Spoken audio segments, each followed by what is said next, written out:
여야 정당이 공식 선거운동이 끝나는 오늘 자정까지 마지막 유세를 이어갑니다. 군소정당과 무소속 후보들도 열띤 유세전을 펼치며 한 표를 호소했습니다. 선거를 하루 앞두고 도내 각 투표소와 개표소도 마지막 점검을 마쳤습니다. 코로나19 자가격리자는 다른 유권자들의 투표가 끝난 직후 투표할 수 있습니다. 도내 처음으로 코로나19 재확진 사례가 발생했습니다. 춘천에서 퇴원 환자 2명이 2주 자가격리를 마치고 마지막 검사에서 양성 판정을 받았습니다. 원주 농업인 새벽시장이 오는 24일 개장합니다. 사회적 거리 두기를 위해 간격을 띄우고 소포장의 구매 소요 시간을 줄일 계획입니다.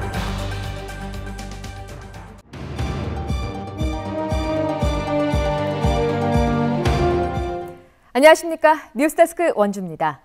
오늘은 4.15 총선 공식 선거 운동의 마지막 날입니다.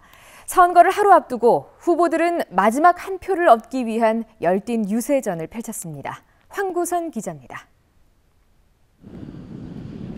헬멧을 쓴 후보가 자전거를 타고 골목 곳곳을 누빕니다. 지나가는 시민들에게 명함을 건네고 상점마다 들러 인사를 청합니다. 이번 선거에서 민주당은 도내 1대7로 기울어진 표심을 바로잡아 달라고 호소했습니다. 현재는 민주당 한 석밖에 없습니다. 나머지는 전부 7석이 야당입니다. 이제는 선수 교체가 필요합니다. 싸움꾼에서 일꾼으로 선수 교체가 필요합니다. 유세 차량 주변에는 흥겨운 음악도, 율동을 하는 운동원들도 없습니다. 코로나19로 힘겨운 주민들을 자극하지 않는 나홀로 연설입니다. 통합당은 감염병 사태와 경기 침체의 원인인 정권 심판을 위한 한 표를 호소했습니다. 지금까지 보여줬던 문재인 정권의 3년 실정 반드시 심판해서 제대로 된 견제 세력 만드는 그런 선거입니다. 미래통합당 모든 후보에게 여러분들이 한 표 한 표 행사해서 군소정당과 무소속 후보들은 거대 양당의 간판이 아닌 진정한 지역 일꾼으로 남을 수 있는 후보를 선택해달라고 말합니다. 원주 시민 여러분, 기호 9번 무소속 시민후보 권성중입니다. 거대 양당에 속지 마십시오. 원주 시민만 바라보고 열심히 뛰겠습니다. 고맙습니다. 공식 선거운동 마지막 날, 각 후보들은 조용한 선거에서 조금이라도 더 얼굴을 알리기 위한 화려한 퍼포먼스까지 선보이며 각기 자신만의 방식으로 마지막 한 표를 호소했습니다. 역대 최고치인 28.75%를 기록한 도내 사전투표율에 대해서는 여야 할 것 없이 유불리를 따지기보단 코로나 전국 속에서도 시민들이 정치에 뜨거운 관심을 보여준 거라고 평가했습니다. 이번 총선의 공식 선거운동이 끝났습니다. 이제 유권자들의 선택만이 남았습니다. MBC 뉴스 황구선입니다. 제21대 국회의원 선거가 이제 하루 앞으로 다가왔는데요. 도내 각 투표소와 개표소는 막바지 점검을 마쳤습니다. 코로나19 자가격리자는 다른 유권자들의 투표가 끝난 직후에 투표권을 행사할 수 있습니다. 정다혜 기자가 보도합니다. 4.15 총선을 하루 앞두고 투표소와 개표소 사전 점검이 한창입니다. 원주 지역 90개 투표소에는 기표대와 투표함 설치가 끝났고 개표장에서도 투표지 분류 최종 점검이 끝났습니다. 원주에선 총 29만 4,206명의 유권자가 참여하고 이 가운데 올해 투표권을 갖게 된 만 18세 유권자는 3,926명으로 1.3%를 차지하고 있습니다. 오늘 오후 6시까지 투표 의사를 밝힌 자가격리자는 내일 임시외출 허가를 받고 투표권을 행사할 수 있습니다.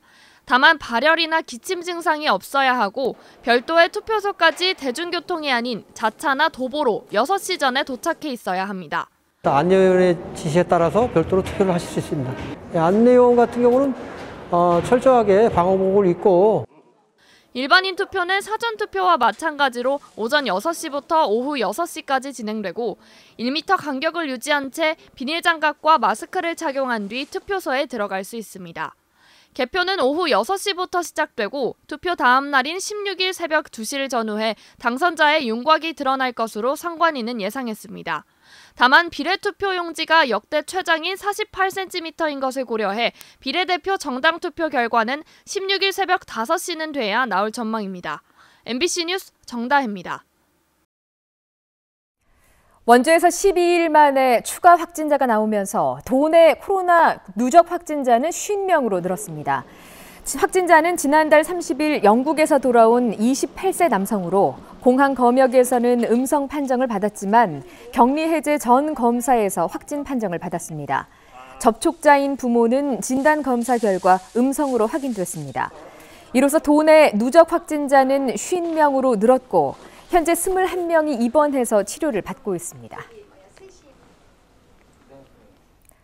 전국적으로 코로나19 재확진 사례가 속속 확인되고 있는 가운데 도내에선 춘천에서 처음으로 재확진 환자가 나왔습니다.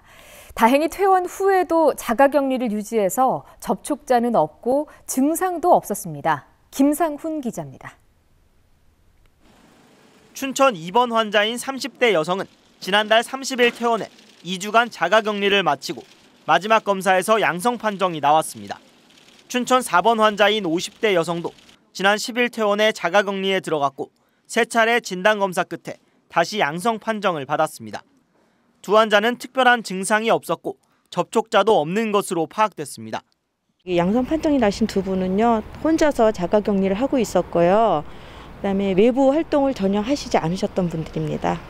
춘천시가 카드 사용 내역을 조사한 결과 두 환자 모두 외부 활동 내역은 없었고 GPS 등 추가 확인을 진행 중입니다. 전국적으로 재확진 사례가 잇따르고 있지만 연구가 진행되고 있어 아직 명확한 원인은 나오지 않았습니다. 다만 전문가들은 재감염보다는 바이러스 재활성화 가능성을 높게 보고 있습니다. 현재 유전자를 증폭시켜 코로나19를 진단하는 PCR 검사 자체가 바이러스 흔적이 남아있으면 양성으로 나올 수 있기 때문입니다. PCR 증폭기를 이게 살아있는 바이러스인지 죽은 바이러스인지 감별하는 게 아니거든요. 어쨌든 간에 바이러스 흔적이 있으면 나오는 거예요. 죽은 바이러스가 감지될 수도 있고. 코로나19 환자는 증상이 없고 24시간 간격으로 2번 검사해 모두 음성이 나오면 퇴원이 가능합니다. 거기에 더해 춘천의 경우 퇴원한 환자를 대상으로 자가격리 전과 후에 추가 진단 검사를 실시하는데 이렇다 보니 증상이 없어도 몸에 남은 바이러스가 검출될 수 있다는 겁니다. 너무 이렇게 자주 할 필요는 없다. 일단 확진이 2번 나왔으면 자가격리 기간이 필요하고 자가격리를 한 14일이면 14일 후에 다시 한번 검사해보는 이런 어떤 룰이 좀 필요할 것 같아요.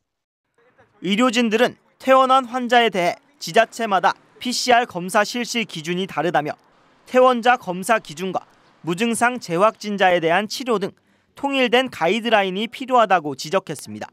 MBC 뉴스 김상훈입니다.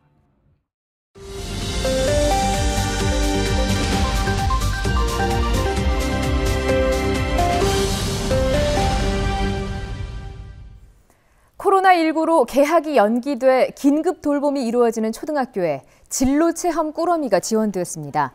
강원진로교육원은 긴급 돌봄이 진행 중인 학교의 신청을 받아 도내 237개 초등학교 돌봄 학생 2,500명에게 진로체험 꾸러미를 제공했습니다.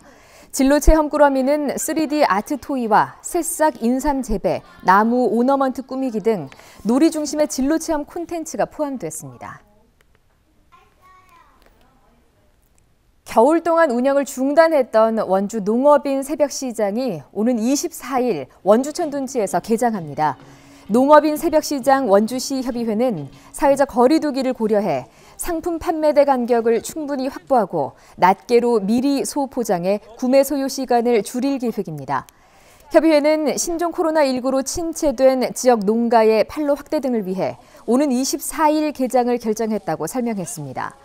원주천 둔치의 8,800여 제곱미터 규모로 펼쳐지는 농산물 새벽시장은 12월 초까지 매일 오전 4시부터 9시까지 운영됩니다.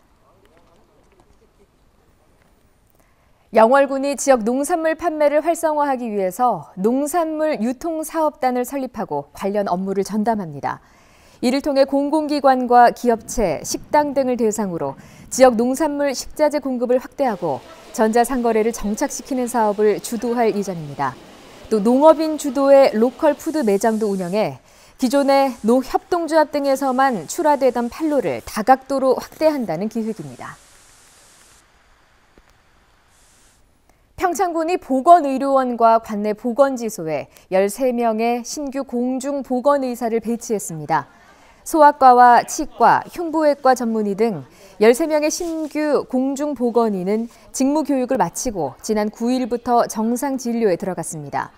이로써 보건의료원의 11명, 6개 보건지소의 11명 등 22명의 공중보건의가 근무하게 됩니다.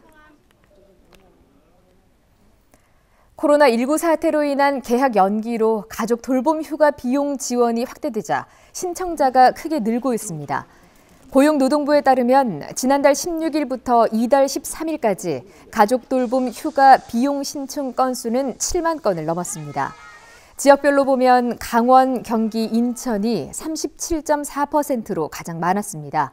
1인당 5만 원씩 5일까지였던 가족 돌봄 휴가 비용 지원은 최장 10일로 확대돼 1인당 최대 50만 원까지 받을 수 있습니다. 강원도 교육청은 세월호 참사 6주기를 맞아 이달 말까지를 추모 기간으로 운영합니다. 오는 16일 도교육청에서 세월호 참사로 희생된 학생과 교직원을 추모하기 위해 세월호 동영상 시청과 추모 시 낭송 등 보이는 라디오 추모 방송을 진행합니다. 또 교육행정기관과 각급 학교에서도 세월호 추모 기간을 자율적으로 운영합니다. 뉴스데스크 원주를 마칩니다. 고맙습니다.